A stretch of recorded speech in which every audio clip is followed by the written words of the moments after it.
Our scripture reading today is from the Song of Songs, chapter 6, verses 1 to 3. Where has your beloved gone, O fairest among women? Which way has your beloved turned, that we may seek him with you? My beloved has gone to his garden, to the beds of spices, to pasture his flock in the gardens, and to gather lilies. I am my beloved's, and my beloved is mine. He pastures his flock among the lilies. This ends our reading. At Rutgers Church, we celebrate Evolution Sunday. We celebrate it again. I think that it has been celebrated here since Byron Schaeffer and that first movement in early 2000 something. We do that to honor Charles Darwin's birthday and to highlight the harmony between faith and science. And dear friends, I know that here I am preaching to the choir, not only here, but over there as well. It might be a little trivial or commonplace, you might think. But almost always when we post on YouTube, where it's our exposure to the general public and where we can see the reactions of the general public or those who pre-select themselves of watching those religious videos, almost always when we post a YouTube video about celebrating Evolution Sunday in our church, we receive twice as many dislikes than likes. And also many negative reactions from angry fundamentalists, comments and so on, to which I try to answer and not picking words at the same time. But that is not all. We also welcome several new followers to our YouTube every time we do that. There are people who are interested and appreciate our open-minded progressive church and want to learn more and want to stay connected through that, at least through that. So we celebrate Evolution Sunday so that we ourselves can rejoice in the harmony of faith and science, and we do that also as witnesses and prophets for the sake of our neighbors. And to truly appreciate and celebrate that harmony between faith and science, let us now consider the lilies as fitting illustrations of that harmony between science and faith.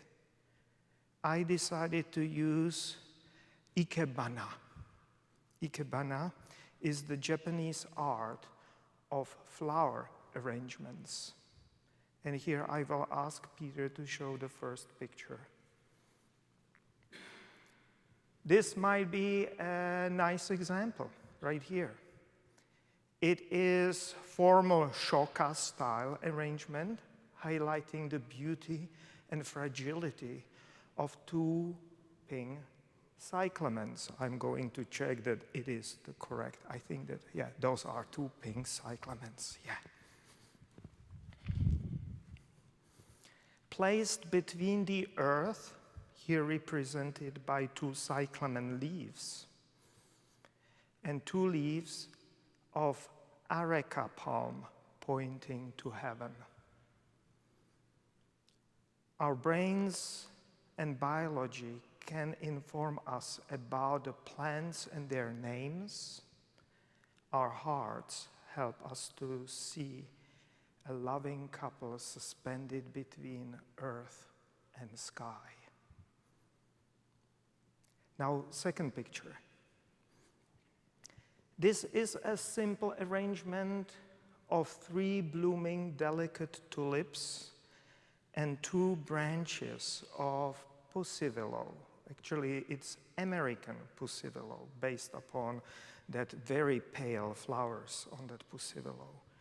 Biology can tell us many things about willows and tulips and how and why tulips are such early bloomers in spring, because they are growing from their bulbs where they have enough supplies to start blooming early.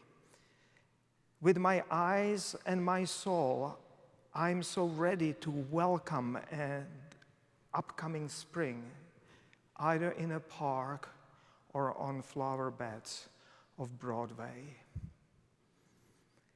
Now, picture 3. Here is an arrangement from Brooklyn Botanical Garden, I would guess. They very often have bonsais accompanied by these arrangements of flowers. A bunch of irises balanced with a bunch of sprouting horsetail reeds.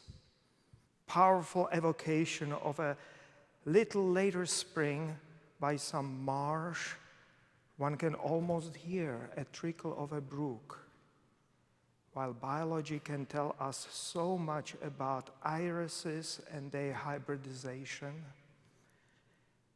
you have many different irises and many different colors, but these are the originals, the purple ones and white ones, I think.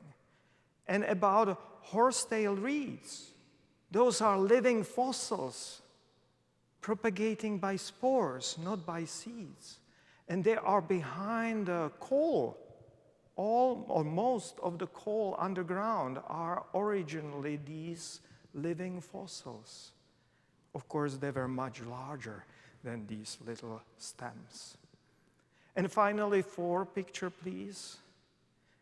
This is an Ikebana representing the spring of my childhood in my grandmother's garden. And even the zinc watering plate belongs there because it is the zinc watering can.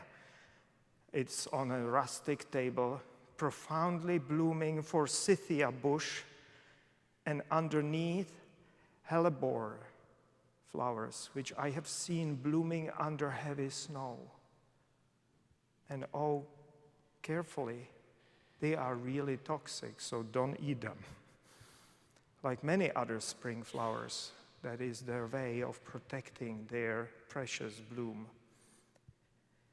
That is my illustration of harmony, of faith and science, beauty or art and biology or botany in Ikebana art, knowing and feeling.